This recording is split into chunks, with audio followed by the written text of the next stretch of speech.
बिस्मिल्लाहिर्रहमानिर्रहीम। अस्सलाम वालेकुम वरहमतुल्लाहि वबरकातुहू। मेरा नाम नूर फातिमा है। आज मैं हज के तारीखी पस मंजर के बारे में बयान करने लगी हूँ। तो चलिए आइए शुरू करते हैं। हिस्टोरिकल बैकग्राउंड ऑफ हज।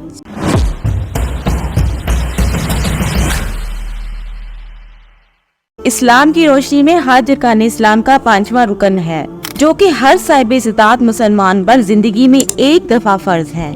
लाखों मुसलमान हर साल 9 जिलहज्जा को बैतुल्लाह शरीफ में हज अदा करते हैं और सुन्नत इब्राहिमी के मुताबिक 10 जिलहज्जा को अल्लाह की राह में जानवरों की कुर्बानी करते हैं।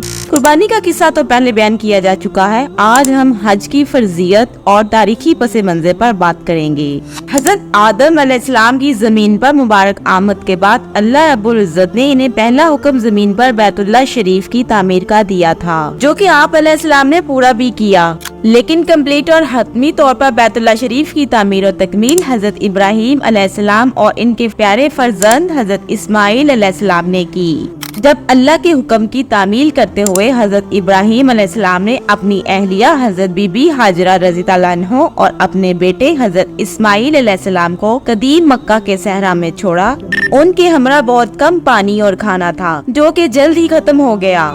हजरत इस्माइल अलैहिस्सलाम अभी बच्चे ही थे, लिहाजा इनसे प्यास की शिद्दत बर्दाश्त ना हुई और वो रोने लगे। माँ से बच्चे की ये बेचैनी देखी ना गई और उन्होंने पानी की तलाश में सफा और मरवा पहाड़ियों के दरमियान 7 चक्कर लगा डाले, लेकिन पानी कहीं ना मिला। इसी इस्लाम में कुदरत खुदावंदी ने जलाल दिखाया और जिस जगह बच्चे ने प्यास की शिद्दत से एड़ियां रगड़ी थी, वहाँ से पानी का चश्मा रवां कर दिया गया, जो कि आज भी रवां है, जिसे हम आबे ज़मज़म कहते हैं। उस वक्त मक्का बिल्कुल गैर आबाद था। पानी देखकर वहाँ जुरहम नामी कबीला आकर आबाद हो गया। उसी कबीले के लोगों के दरमियान हजरत इस्माइल अलैहिस्सलाम ने बचपन गुजारा और इसी कबीले की एक नेक सीरत खातून से आप अलैहिस्सलाम की शादी भी हो गई। कुरान करीम में बयान है कि फिर अल्लाह के हुक्म के मुताबिक हजरत इब्राहिम अलैहिस्सलाम ने अपने बेटे इस्माइल अलैहिस्सलाम के साथ मिलकर खाना काबा की तामीर शुरू कर दी। जब खाना काबा की तामीर मुकम्मल हुई और काबा के मशरकी कोने में हिजरे अस्वद को निस्ब किया गया, इसी वक्त अल्लाह के हुक्म से हजरत जिब्राइल अलैहिस्सलाम इब्राहिम अलैहिस्सलाम के पास वही लेकर हाजिर हुए और हजरत इब्राहिम अलैहिस्सलाम से फरमाया कि अब आप जाइए और तमाम लोगों को हज की अदायगी का हुक्म दें। इसका जिक्र कुरान मजीद की सूरत अल-बकरा की आयत नंबर 124 और 127 में आया है।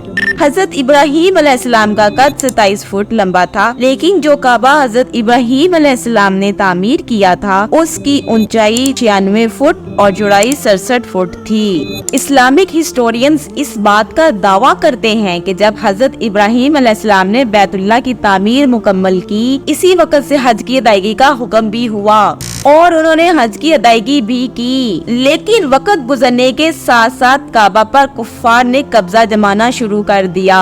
हजरत मोहम्मद सल्लल्लाहु अलैहि वसल्लम और इस्लाम की आमद से कबल कुफ्फारे मक्का ने खाना काबा को अपनी इबादत का मरकज बनाए रखा।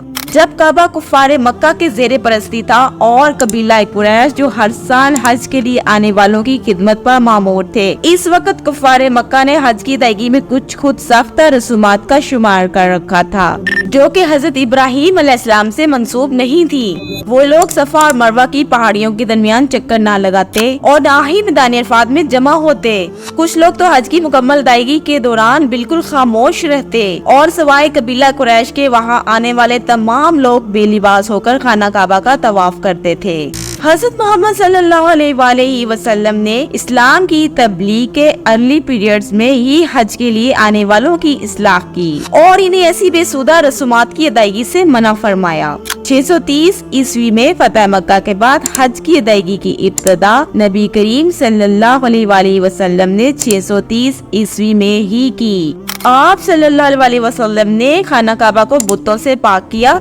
अगले साल नबी करीम सल्लल्लाहु अलैहि वसल्लम के हुक्म के मुताबिक हजरत अबू बकर सिद्दीक रज़ी अल्लाह अन्हो ने 300 मुसलमानों को हज की अदायगी करवाई, जिसका खुतबा हजरत अली रज़ी अल्लाह अन्हो ने दिया। हजरत अली रज़ी अल्लाह अन्हो ने इन्हें खुतबे के दौरान इस्लाम की पाक रवायात और हज की इन नई रसूमात से आगाह किया और खास तौर पर ये फरमाया कि किसी को बरहन्ना हालत में काबा में दाखिल होने की इजाजत नहीं होगी।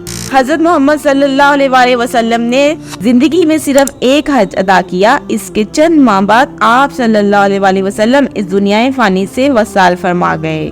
حضرت ابراہیم علیہ السلام سے ہوتے یہ سنت ہمارے پیارے نبی صلی اللہ علیہ وسلم تک اور ان سے آج تک کی دنیا میں قائم ہے.